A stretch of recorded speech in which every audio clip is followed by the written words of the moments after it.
বিসমিল্লাহির রহমানির রহিম। আসসালামু আলাইকুম এভরিওয়ান, ওয়েলকাম টু জুয়েল হোমিওল। অল ভিউয়ার সকলে কেমন আছেন? নিশ্চয়ই সবাই ভালো আছেন। আজ আপনাদের মাঝে একটি নতুন স্পেশালিস্ট ভিডিও নিয়ে আলোচনা করব। ভিডিওটি হলো নাকের ভিতর ঘা কেন হয় জেনে নিন। দেখেন এভরিওয়ান, এটি একটি ইম্পর্ট্যান্ট একটি ডিজিজ। আমাদের মানবদেহে নাকে যদি অত্যধিক পরিমাণে আপনার অবিরাম যদি নাক থেকে সর্দি জ্বরে কিংবা অত্যধিক পরিমাণে ঠান্ডা লাগে এবং উপদংশ দুধজনিত কোনো কারণ থাকে, এর ফলে আমাদের মাঝে নাকে ঘা রোগটি দেখা দিতে পারে।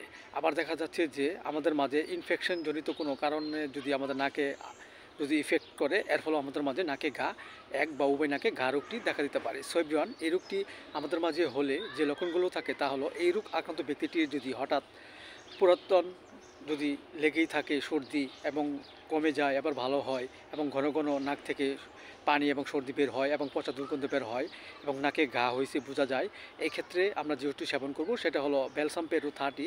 আমরা 2 ফোঁটা করে সকাল বিকাল 2 বার সেবন করতে পারি।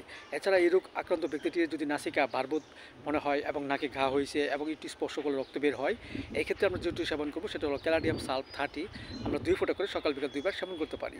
এছাড়া আমাদের নাকে যদি চটা ঘা হয় এবং এটি স্পর্শ করলে রক্ত ঝরে আঠার মতো বের হয়, এবং এই ক্ষেত্রে আমরা যেটি সেবন করব সেটা হলো হাইড্রাস্টিস মাদার। আমরা 4 ফোঁটা করে সকাল বিকাল 2 বার সেবন করতে পারি। এছাড়া এই রোগ আক্রান্ত ব্যক্তিটির যদি এক এবং উভয় নাকে যদি ঘা হয় এবং প্রচুর ব্যথা করে, এই ক্ষেত্রে আমরা যেটি সেবন করব সেটা হলো ল্যাকেন 30। আমরা 2 ফোঁটা করে সকাল বিকাল 2 বার সেবন করতে পারি। পাশাপাশি আমাদের হোমিওপ্যাথিক যে বায়োকেমিক বড়ি সাইলোসিয়া 6-এর 4টি করে বড়ি চিবি হালকা গরম কুসুম পানি সহ আমরা সকাল বিকাল 2 বার সেবন করতে পারি। এতে করে অনেক অংশে আমাদের মাঝে যে ঘা রোগটি নাকের ভিতরে দেখা দিয়েছে তা আস্তে আস্তে ভালো হয়ে যাবে এবং আমাদের মধ্যে সুস্থতা ফিরে আসবে।